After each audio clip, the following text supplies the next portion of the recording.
बिस्मिल्लाहिर्रहमानिर्रहीम। अस्सलाम वालेकुम नादरीन, आप यूट्यूब चैनल देख रहे हैं, मैं इमरान खान। नादरीन, सबसे पहले तो ये है कि निज़ाम पूरा का पूरा ही फंस गया। अब किसी को समझ नहीं आ रही कि निकलना कैसे, और जिस आदमी की वजह से फंसा है वो पीछे हटने के लिए तैयार नहीं है। पाकिस्तान की मिलिट्री एस्टेब्लिशमेंट ने 3 साल तक इमरान खान साहब का एक एक लम्हा रिकॉर्ड किया है, एक एक जुमला और एक एक चीज़ रिकॉर्ड की है। इतना ज़्यादा अंडर ऑब्जर्वेशन में कभी भी किसी को नहीं रखा गया। बाकायदा इस काम के ऊपर ऑफिसर्स लगाए गए हैं कि रोज़ाना की बुनियाद के ऊपर इमरान खान को सुनो, रोज़ाना की बुनियाद पे इमरान खान को देखो, वो क्या करता है, क्या खाता है, कैसे बात करता है, किन चीज़ों पे गुस्सा करता है, किन चीज़ों पे गुस्सा नहीं करता। तो इमरान खान की शख्सियत को समझने में थोड़ी मदद मिले ताकि उसको शिकस्त दी जा सके।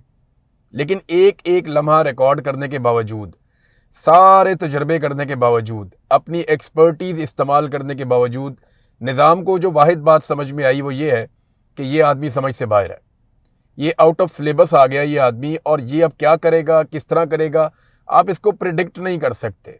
आसाब की लड़ाई में मैंने आपको आज से 3 साल पहले, 4 साल पहले कहा था कि जब भी कभी पाकिस्तान की एस्टेब्लिशमेंट आसाब की लड़ाई इमरान खान से लड़ेगी, 100 में से 100 मरतबा इमरान खान जीतेगा। वो आसाब की लड़ाई में इनसे कभी नहीं हारेगा, उसके आसाब बहुत मजबूत हैं। और ये बात पाकिस्तान में ये सिर्फ मिलिट्री जर्नैलों को समझ नहीं आएगी, ये दुनिया भर में जिन लोगों ने इमरान खान से पहले मुकाबला किया है वो भी इस बात को जानते हैं और इस बात की गवाही देते हैं। दुनिया के बेहतरीन स्पोर्ट्समैन कहते हैं कि हमने इस जैसे मजबूत आसाब का आदमी नहीं देखा। तो इमरान खान साहब को हराने का कोई बंदोबस्त हो नहीं रहा और अपने जीतने का कोई जुगाड़ लग नहीं रहा। यानी इमरान खान को कैसे हराएं? जब तक पब्लिक उसके साथ है आप उसको ज़बरदस्ती तो हरा सकते हैं, आप धांधली और 2 नंबरी से हरा सकते हैं, लेकिन प्रॉब्लम यह है कि इमरान खान को हराने का कोई बंदोबस्त हो नहीं रहा और जाली हुकूमत बना के उससे मुल्क चलाने का भी कोई बंदोबस्त नहीं हो रहा। यानी मुल्क चल ही नहीं रहा। तो बार बार करते ये हैं कि जाके इमरान खान को एक नई डील ऑफर करते हैं, हर थोड़े अरसे के बाद एक नई डील ऑफर करते हैं। डील क्या होती है? हर मरतबा कहते हैं जी आप इतना अरसा चुप रह जाएं, आप इतना अरसा साइड पे चले जाएं, आप इतना अरसा इंतजार कर लें, फिर इलेक्शन आ जाएगा, आप हमारी ये वाली बात मान लें, आप हमारी वो वाली बात मान लें। देखिए, रास्ता निकालने के लिए तो इमरान खान रास्ता निकालेगा। वो एक सियासतदान है, कोई रैम्बो फिल्म नहीं चल रही यहाँ पे, कोई कमांडो एक्शन फिल्म नहीं चल रही। वो एक सियासतदान है, वो सियासी तरीके से मसले का हल निकालेगा।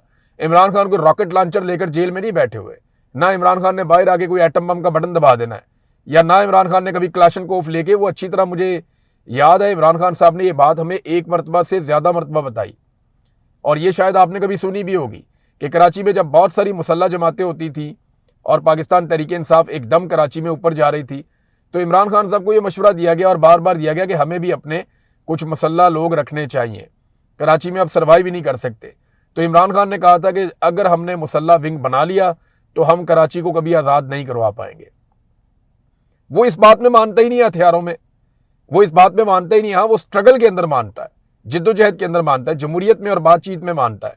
तो इमरान खान ने तो बाहर आके भी टेबल पे ही बैठना है, कोई उसने बंदूक तो चलानी नहीं। अब टेबल पे बैठने के लिए मिलिट्री एस्टेब्लिशमेंट के पास ना ये इमरान खान को फेस कर सकते हैं, ना उसकी आंखों में आंखें डालकर देख सकते हैं। ये इमरान खान तो बहुत दूर की बात है, और बहुत सारे लोग हैं, हसन न्याजी की आंखों में आंखें डालकर नहीं देख सकते, यास्मीन राशिद का सामना नहीं कर सकते, ये सनम जावेद का सामना नहीं कर सकते। मैं एक आम सा आदमी हूं, मेरी आंखों में आंखें डाल के इनमें से कोई भी नहीं देख सकता, जितना मर्जी बड़ा ऑफिसर हो। क्या करेगा? शर्मिंदा होगा, और क्या होगा। तो इमरान खान ने इनको दीवार के साथ लगा दिया। अब ये उसको डील देते हैं बार बार कि किसी तरह को डील मिल जाए जिससे हमें फेस सेविंग मिल जाए। इमरान खान उसके ऊपर मानने को तैयार नहीं है। अब रास्ते सिर्फ 2 बचे हैं हमारे पास, पाकिस्तान के पास सिर्फ 2 रास्ते बचे हैं। नंबर 1 ये है कि या तो एस्टेब्लिशमेंट तौबा कर ले और पाकिस्तान में नए इलेक्शन करवाए और पाकिस्तान को नॉर्मल मुल्क की तरह चलने दे, और जो जाली निज़ाम बनाया हुआ है उसको सहारा देना बंद कर दे। एक तो तरीका ये है। दूसरा तरीका यह है कि अवाम बाहर आए और सूरत हाल को अपने कंट्रोल में ले ले, और यही सारा कुछ एस्टेब्लिशमेंट से ज़बरदस्ती करवा ले कि जनाब पीछे हट जाए, आपका कोई ताल्लुक नहीं है, आप जाली निज़ाम को सहारा नहीं दे सकते, और इलेक्शन होने दें, पाकिस्तान में नया इलेक्शन करवाया जाए और आप तौबा ताइब करके साइड पे हो जाएं। आज के बाद आपने सियासत में रोल प्ले नहीं करना, यही रास्ता रह गया। इमरान खान के बारे में क्योंकि बात हो रही है, तो इमरान खान की बहन अलीमा खानम का जो स्टेटमेंट है वो आज सुबह से वायरल है, और वो इमरान खान साहब के हवाले से। और इमरान खान ने जेल से पैगाम भेजा कि मेरी बहनों से कहो मेरे लिए आवाज़ उठाए, मुझे नज़र नहीं आ रहा। अब ये जो इमरान खान की एक आंख का इशू है, ये बहुत बढ़ता जा रहा है। मैं देखें, ना आप जानते हैं, ना मैं जानता हूं, ना इमरान खान की बहनें जानती हैं। ये सिर्फ सरकार जानती है कि उन्होंने इमरान खान के साथ किया क्या है। इमरान खान की आंख कितना काम कर रही है, इसके लिए सोर्सेज से आने वाली खबर हमें बताती है। हुकूमत खुद कह चुकी है कि उनकी 85% आई साइट खत्म हो चुकी है। यह हुकूमत का अपना दावा है। अब इससे ज्यादा अगर और खत्म हो गई है तो फिर तो वो देखना 85-15% होता क्या है, कुछ भी नहीं। आप 15% देखने की कोशिश करें, 15% का विजन कुछ भी नहीं होता। आप सामने खड़े हुए आदमी को पहचान नहीं सकते। तो इमरान खान साहब कह रहे हैं कि मुझे नजर नहीं आ रहा, मेरी बहनों से कहो मेरे लिए आवाज उठाएं। जो डॉक्टर्स आए हैं मैं उनसे मुतमईन नहीं हूं, जो चेक करने के लिए आते हैं इमरान खान साहब को, उन्होंने कहा मैं उनसे मुतमईन नहीं हूं। डॉक्टर आसिम यूसुफ और डॉक्टर फैसल सुल्तान, इनसे कहा जाए कि मेरी ब्लड टेस्ट रिपोर्ट्स चेक करें। ये अलीमा खानम ने ट्वीट करके इमरान खान साहब के हवाले से बताया। नादरीन, एक बड़ी पॉजिटिव चीज़ हुई है। देखें, जब नेगेटिव थी तो मैंने उसको नेगेटिव बताया था, जब पॉजिटिव है तो फिर मेरा काम है कि मैं ये भी बताऊं कि अब वो चीज़ ठीक हुई है। शफीउल्लाह जान ने एक स्टेटमेंट दिया। उन्होंने कहा कि हम नून लीग से डबल जुल्म करेंगे, हम इनसे इंतकाम लेंगे। मैंने उस स्टेटमेंट के ऊपर वीलॉग किया और मैंने उसकी मजम्मत की कि अगर आपने भी आकर बदला लेना है और इंतकामी सियासत करनी है तो फिर तो ये सारा कुछ करने का फ़ायदा ही कोई नहीं है। पाकिस्तान में किसी को किसी से इंतकाम नहीं लेना चाहिए, रूल ऑफ लॉ होना चाहिए। जमहूरियत बेहतरीन इंतकाम है, बेनज़ीर भुट्टो ने बात ठीक कही थी। जो असल में बात है वो तो पीपल्स पार्टी ने तो जमहूरियत कभी देखी ही नहीं। बेनज़ीर भुट्टो के बाद इनको तो पता ही नहीं है, सरदारियों का कब्जा हो गया पार्टी के ऊपर। इन्होंने बेनज़ीर का स्टेटमेंट लेके तो गेम उठा दी। बेनज़ीर ने कहा था कि जमहूरियत जो है वो बेहतरीन इंतकाम है, और अगर आप रूल ऑफ लॉ लेकर आए पाकिस्तान में तो हर जालिम से इंसाफ हो जाएगा। रूल ऑफ लॉ लाने की बात करनी चाहिए, इंसाफ की बात करनी चाहिए, एहतसाब की बात करनी चाहिए, गलत को गलत कहना चाहिए। जब आप इन चीज़ों की बात करेंगे ना तो ऑटोमेटिकली इन सारों का एहतसाब हो जाएगा, बजाय इसके कि आप कहेंगे हम बदला लेंगे। तो अच्छी बात यह है कि शफीउल्लाह जान ने इंतकामी कार्रवाइयों के अपने बयान की तरदीद कर दी है, और वो बयान उनका एक रद्द अमल के तौर पर था। उनका ये कहना है कि जैसे हमारे ऊपर जुल्म हो रहा है तो कभी कभी इस तरह का बयान हम रद्द अमल के तौर पर देते हैं। तो ये बड़ी अच्छी बात है कि फौरी तौर पे ना सिर्फ उन्होंने इस बात का इदराक किया कि जो स्टेटमेंट मैंने दिया वो स्टेटमेंट गलत है, और ये उसूल भी गलत है। अगर आज एक बदला ले रहा है, कल दूसरा लेगा, परसों तीसरा लेगा, तो मिलिट्री एस्टेब्लिशमेंट के लिए तो बड़ा आसान रहेगा। ये जर्नैल आपके सरों के ऊपर हमेशा अपने जूते रख के मुसल्लत रहेंगे। कभी एक सियासतदान दूसरे को मारेगा, दूसरा सियासतदान तीसरे को मारेगा, तीसरा फिर पहले को मारेगा, पहला फिर दूसरे को मारेगा, दूसरा फिर तीसरे को मारेगा, और ये इस तरह चलता रहेगा। और जर्नैल अपने जूते लेकर इनके सर के ऊपर सवार रहेंगे कि ये आपस में लड़ते रहे हमेशा और हमारा भला होता रहे, पाकिस्तान पे कंट्रोल हमारा रहे, इनको लड़ने के लिए इस्तेमाल करते हैं। तो अच्छी बात है, शफीउल्लाह जान साहब ने अपना स्टेटमेंट जो है उसकी तरदीद की है, और वो एक पॉलिटिकल कारकुन है। अभी उनका नया करियर है, सुहेल अफरीदी का भी नया करियर है। उनको ये सीखना पड़ेगा कि अगर पाकिस्तान में हकीकी जमहूरियत और हकीकी आज़ादी आ जाती है तो उसका मतलब है कि हर जालिम खुद ही अपने अंजाम को पहुंच जाएगा। हाँ, अगर कभी धमकी लगाने को बहुत ही ज्यादा दिल करे तो पाकिस्तान की मिलिट्री एस्टेब्लिशमेंट को और डिक्टेटर्स को और उनके तर्ज अमल को धमकी लगाएं। आप कहें कि ये लोग फ्रॉड हैं, आप कहें कि इन्होंने मुल्क पे कब्जा किया हुआ, आप कहें कि हम इनसे कब्जा छुड़ाएंगे और इनको कटहरे में लाकर खड़ा करेंगे, हर डिक्टेटर की कब्र का ट्रायल हम करेंगे, ये आप कहें, सुनने में भी बहुत अच्छा लगता है। और अगर कभी ये आप कर पाए तो ये तो बहुत ही अच्छी बात है। नाज़रीन, हफीजुल्लाह न्याज़ी साहब का भी प्रॉब्लम मिलता जुलता ही है। एक बड़े अच्छे लिखारी है, एक बड़े अच्छे वालिद भी हैं। वो हसन न्याज़ी से मेरी अक्सर बात होती थी तो वो अपने वालिद को बहुत ऊंची जगह पे हमेशा रेट करता है। मुझे याद है आज भी मालम जब्बा में मैं एक दिन गया फैमिली के साथ, तो वहाँ पे हसन न्याज़ी, वो बहुत जुनूनी नौजवान है, तो इसके हाथ लग गई वो स्कीइंग करने वाला वो सिस्टम होता है, वो जूते शूते होते हैं उनके नीचे, वो प्लेट्स होती हैं उनके साथ, ये स्कीइंग कर रहे होते हैं, वो सारा इक्विपमेंट इसके पास था। तो मैं देख रहा था कि ये कोई 15वीं-16वीं दफ़ा ऊपर से नीचे आ रहा था, बेचारा पैदल चल के ऊपर जाता था, वो इतनी ऊपर, वहाँ से फिर स्कीइंग करता हुआ नीचे आता था।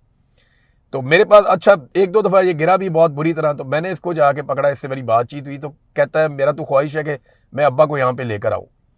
तो ये अपने वालिद से बहुत प्यार करता है और बड़ी अच्छी जगह पे रेट करता है कि वालिद ने बड़ी अच्छी तरबियत भी की है। बड़े अच्छे लिखारी भी हैं हफीजुल्लाह न्याज़ी साहब, बड़े अच्छे इंसान भी हैं, बड़े मिलनसार भी हैं। लेकिन एक उनका अजीबो गरीब ही तर्ज अमल है जो मैं हैरान होता हूँ कि एक तरफ वो कहते हैं कि एस्टेब्लिशमेंट ने उन पर बहुत जुल्म किया।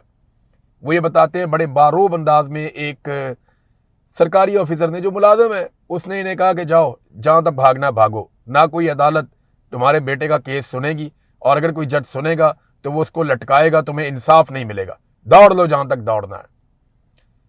तो हफीजुल्लाह न्याज़ी साहब कहते हैं जी मुझे बड़ी तकलीफ हुई, इन्ना लिल्लाहि व इन्ना इलैहि राजिऊन भी उन्होंने लिखा। एक बाप को वाकई तकलीफ होती है जब उसको ये कह दिया जाए अपने बेटे को, चाहे वो बेगुनाह है, बचाने के लिए तुमने जितना भागना है भाग लो, कोई अदालत तुम्हें इंसाफ नहीं देगी, और फिर वैसा ही हो, कई महीने गुजर जाएं, साल गुजर जाएं, वैसा ही हो, तो तकलीफ तो होती है। लेकिन मुझे समझ नहीं आती कि इस निज़ाम से हफीजुल्लाह नियाज़ी साहब शिकवा करते हैं, इसी निज़ाम के बारे में हफीजुल्लाह नियाज़ी साहब कहते हैं कि ये जुल्म कर रहा है, जालिमाना निज़ाम है, और इस निज़ाम को जो शख्स कंट्रोल कर रहा है उसकी तारीफ़ें करते हैं। फील्ड मार्शल आसिम मुनीर की हफीजुल्लाह नियाज़ी साहब ने कई मरतबा तारीफ़ें कर दी, हालांकि वो इस पूरे निज़ाम को कंट्रोल कर रहे हैं। तो जो निज़ाम को कंट्रोल कर रहा है, जो जुल्म को हैंडल कर रहा है, जहां से जुल्म का चश्मा फूटता है, वहां पे आप तारीफ़ें कर रहे हैं, और जो छोटे मोटे मोहरे हैं उनके बारे में आप नाम लिए बगैर ये कह देते हैं। देखिए, मैं एक बाप की मजबूरी भी समझता हूं। मेरी फैमिली इन हालात से गुजरी है, मेरी फैमिली इन हालात से गुजरी है।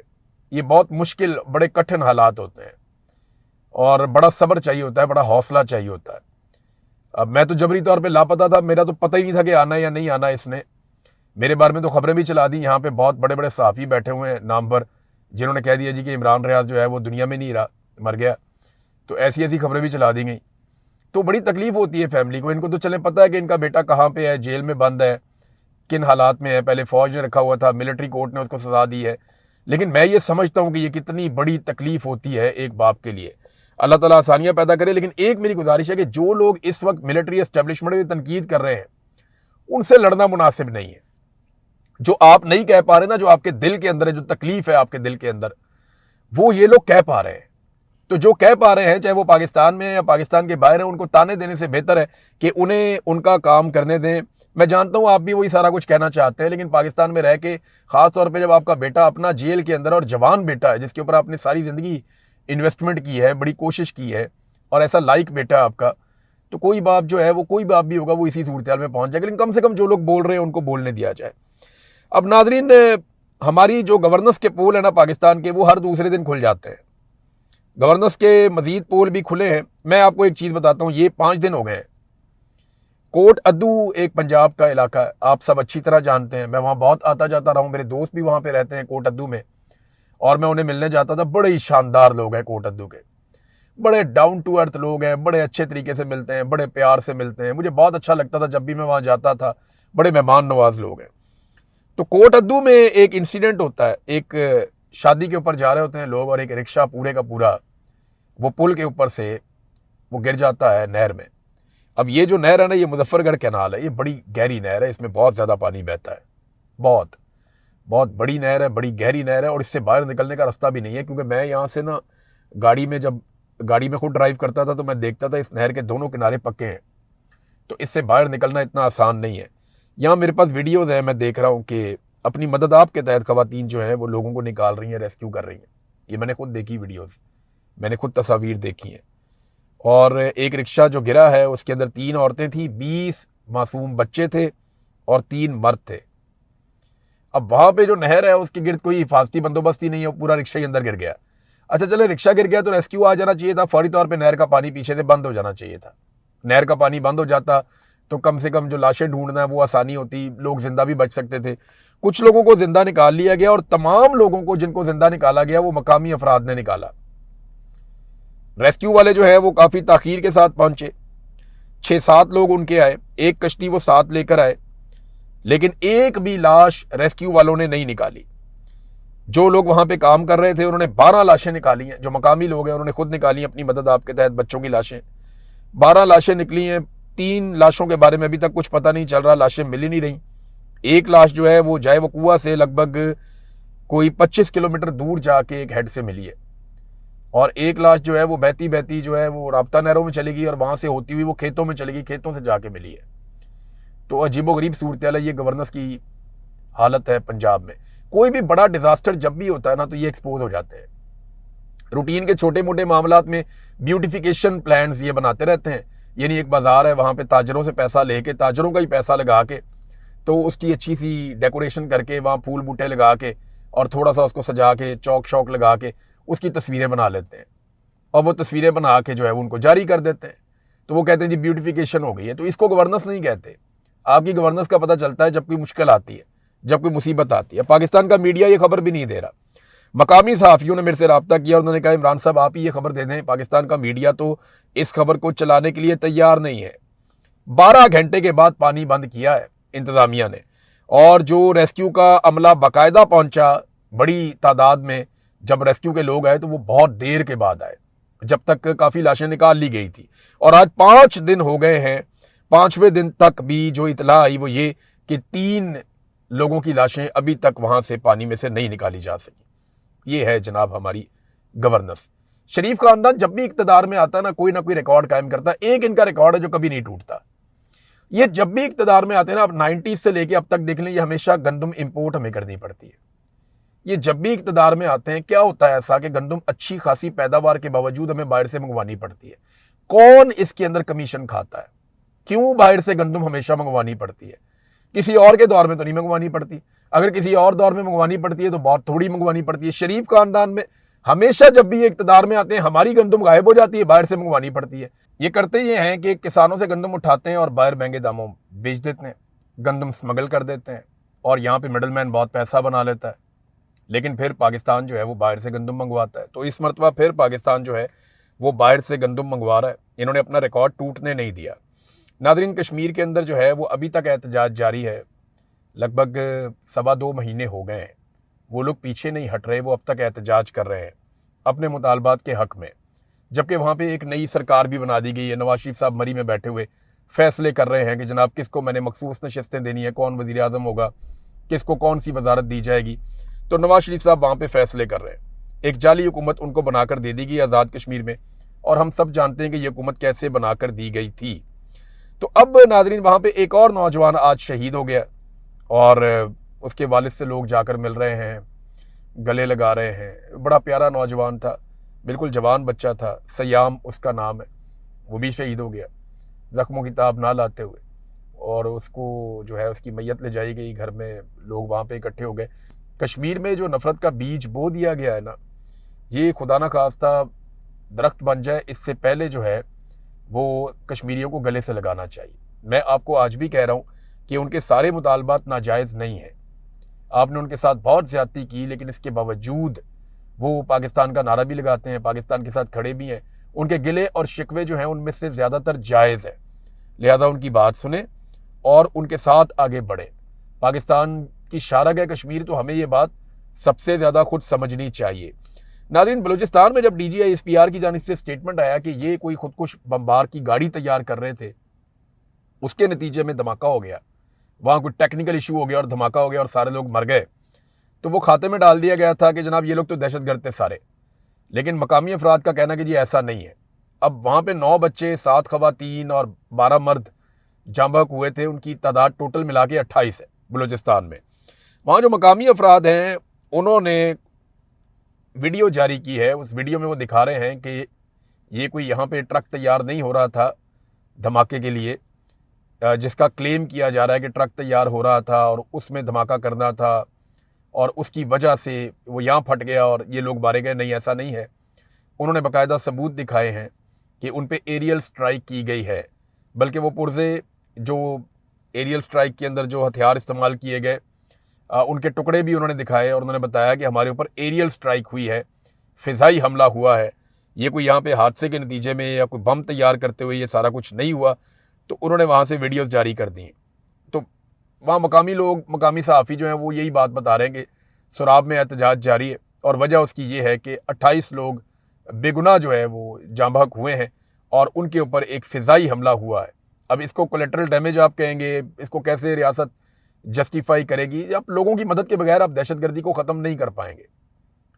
रोज़ाना की बुनियाद पे बलूचिस्तान में दहशतगर्दी का कोई ना कोई वाक़या होता है, क्योंकि बलूचिस्तान के लोग आपके साथ नहीं खड़े। आपने वहाँ पे एक जाली हुकूमत बनाई है। जब तक आप लोगों को मैंडेट नहीं देंगे, जब तक आप लोगों को राज़ी नहीं करेंगे, तब तक आप दहशतगर्दी का मुकाबला नहीं कर सकते। ये मुमकिन नहीं है। ये पहले कभी नहीं हुआ और ये आइंदा भी नहीं होगा। आपको लोगों के सामने जाना पड़ेगा, लोगों से बात करनी पड़ेगी, लोगों को राज़ी करना पड़ेगा। देखें ना, वहाँ पे खैबर पख्तूनख्वा में अभी दीर के इलाके में जब पुलिस पे हमला होता है तो मकामी अफराद निकल कर आ गए। उन्होंने आगे पुलिस को रेस्क्यू किया, उन्होंने पुलिस के साथ मिलकर लड़ाई की और दहशतगर्दों को भगा दिया। तो देखें ना, पुलिस के साथ तो लोगों के मामला ठीक है, तो फौज ने अपने मामला क्यों ख़राब किए हुए? सिर्फ एक वजह से कि मिलिट्री एस्टेब्लिशमेंट ये चाहती है कि आसिम मुनीर के इक़्तिदार को तूल मिले। वो ये चाहते हैं कि आसिम मुनीर साहब, एक आदमी के लिए सारा कुछ, इतनी बड़ी फ़ौज कुर्बान कर दिया आपने, इतनी बड़ी इमेज आपका जो बना हुआ था पाकिस्तानियों में, वो इमेज आपने अपना ख़राब कर दिया। एक आदमी कभी भी फ़ौज नहीं होता, ये हमें DGISPR ने बताया था। और उसने कहा था कि आर्मी चीफ फ़ौज नहीं होता, और कोई भी आर्मी चीफ अपनी फ़ौज से बड़ा नहीं होता, और कोई भी फ़ौज अपने मुल्क से बड़ी नहीं होती। इस बात को याद रखें। मेरे ख्याल में ये बहुत ठीक अल्फाज थे उनके, उनसे बहुत सारे इख्तलाफात, लेकिन इसके बावजूद ये जुमले उनके ठीक थे आसिफ गफूर के, और फ़ौज को खुद इसके बारे में सोचना चाहिए। अब तक के लिए इतने, अपना ख्याल रखिएगा, अपने इस चैनल का भी। अल्लाह हाफ़िज़।